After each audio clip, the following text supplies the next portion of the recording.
দিকে কোচবিহারের সভার আগে এক্স মাধ্যমে বাংলায় পোস্ট প্রধানমন্ত্রী। তিনি এক্স মাধ্যমে লিখেছেন, কোচবিহারের সাধারণ মানুষের কাছে আসার জন্য উদগ্রীব হয়ে আছি। ওখানকার মানুষ আমাদের উন্নয়ন কর্মসূচিকে সমর্থন করেছেন। মানুষ বিজেপির প্রতি ফের আস্থা রাখবেন, আত্মবিশ্বাসী প্রধানমন্ত্রী। আর এদিকে প্রধানমন্ত্রীর সমাবেশের দিনই আজ কোচবিহারে মমতা বন্দ্যোপাধ্যায়ও। উত্তরে আজ জোড়া সভা মুখ্যমন্ত্রীর। মাথাভাঙার গুমানিরহাটে জগদীশ বর্মা বসুনিয়ার সমর্থনে জনসভা।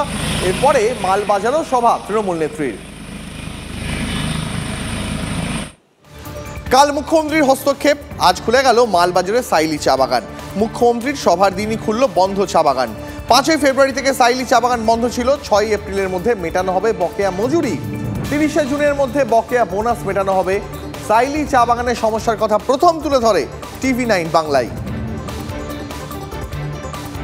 চা বাগান খোলা হয় তার জন্য আমরা ডিএলসি এলসিকে আমরা ফোন করেছিলাম, কথা বলেছিলাম যাতে ওইখানে ওই বাগানটা খোলার জন্য।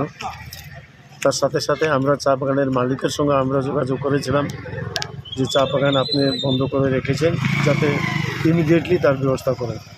তো কালকে কথা বলার পরে আজকে একটা মিটিংয়ের ডেট হয়েছে। আমাদের ওইখানে কিছু বকেয়া যে টাকা পাওনা আছে শ্রমিকদের, এই মাসে 3টা পেমেন্ট দিবে, যাতে যে শ্রমিকদের যেটা টাকা পায় নাই সেই সমস্ত টাকা সে দিবে। সেই এগ্রিমেন্ট করে আজকে বাগানটা মোটামুটি ফাইনাল হয়ে গেছে, কালকে থেকে সেই বাগান খুলবে। অবশেষে খুলতে বসেছে মালবাজারের সাইলি চা বাগান। গত ফেব্রুয়ারি মাসে বাগানটি বন্ধ হয়ে যায়। শ্রমিক মালিক অসন্তোষের জেরে বাগানটি বন্ধ হয়। সমস্যায় পড়েছিলেন প্রায় 1600 শ্রমিক, কর্মহীন হয়ে পড়েন তারা। এরপরেই তৃণমূল এবং বিজেপি শ্রমিক সংগঠনের নেতারা ধর্ণা মঞ্চ করে রাজ্য সরকার এবং এলাকার মন্ত্রীর বিরুদ্ধে তীব্র ক্ষোভ প্রকাশ করেন। অবশেষে গতকালকের ত্রিপাক্ষিক বৈঠকের পর সেই বাগান খোলার সিদ্ধান্ত হয়। আজ থেকে খুলে গেল সাইলি চা বাগান। শ্রমিকদের মুখে হাসি ফুটেছে, তবে বিরোধীরা কটাক্ষ করছে নির্বাচনের আগে চমক দিতেই শাসক দল এই বাগান খোলার উদ্যোগ নিয়েছে। ভোট গেলে ফের বন্ধ হয়ে যেতে পারে এই সাইলি চা বাগান। স্বাভাবিকভাবে খুললেও কিন্তু ততটা খুশি নন বাগানের শ্রমিকদের একাংশ। আজ মালবাজার এলাকাতেই সভা করবেন রাজ্যের মুখ্যমন্ত্রী মমতা বন্দ্যোপাধ্যায়। বিকেল 3টা নাগাদ মালবাজারে সভা করার কথা, আর তার আগেই বাগান খুলে যাওয়ায় খুশি তৃণমূলের নেতারাও। জলপাইগুড়ি মালবাজার থেকে রনি চৌধুরী, TV9 বাংলা।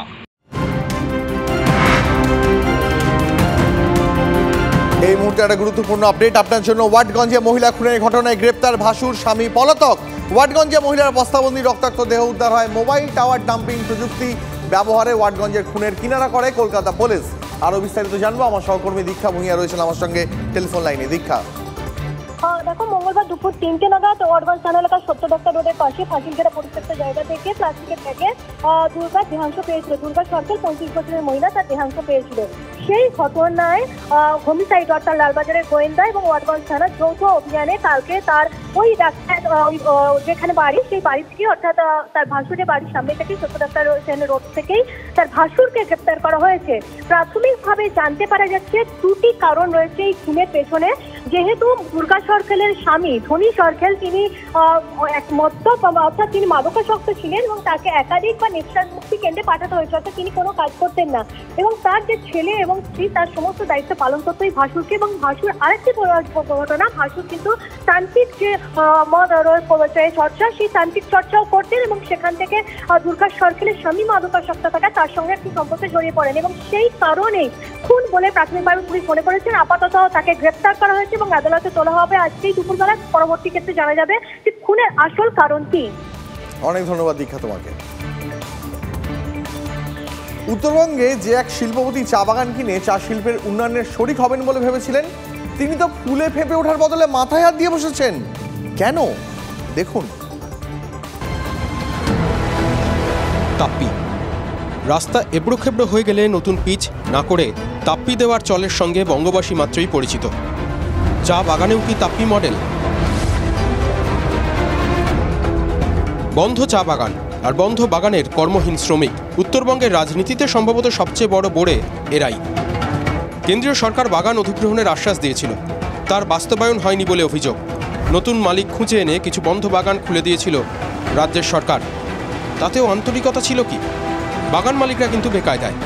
সরকারের দিকেই তাই উঠছে আঙুল। ফের বাগানে তালা পড়ে যাবে না তো, আশঙ্কা তৈরি হচ্ছে। প্রায় 2 বছর হতে চললো, এখন অবধি বাগানের লিজ পাইনি। রেড ব্যাংক, সুরেন্দ্রনগর, বান্দাপানি সহ নানা বাগানে একসময় অনাহার মৃত্যু মিছিল দেখেছিল রাজ্য। প্রায় 20 বছর বন্ধ থাকার পর 2022 সালে ব্যবসায়ী সুশীল পালকে এনে রেড ব্যাংক ও সুরেন্দ্রনগর বাগানে ত্রিপাক্ষিক চুক্তি করে বাগান খুলে দেওয়া হয়। তারপর 2 বছর কাটলেও লিজ হোল্ড পাননি ব্যবসায়ী, মানে নামেই মালিক।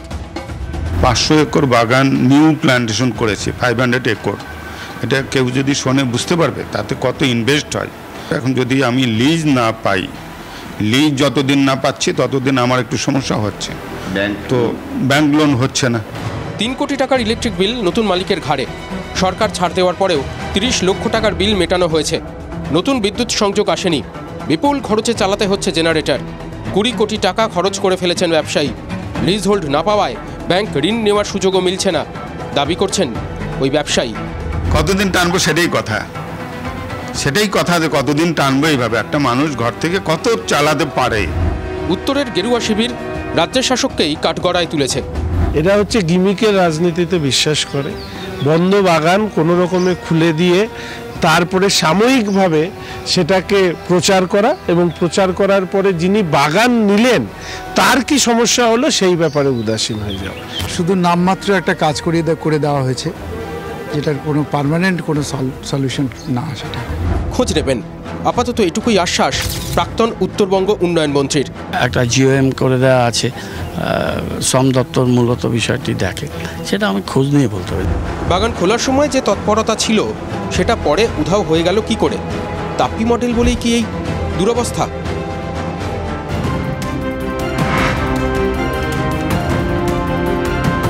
আরও একটা গুরুত্বপূর্ণ আপডেট আপনার জন্য। কেজরির গ্রেপ্তারের প্রতিবাদে এবার অনশন কর্মসূচি আপের।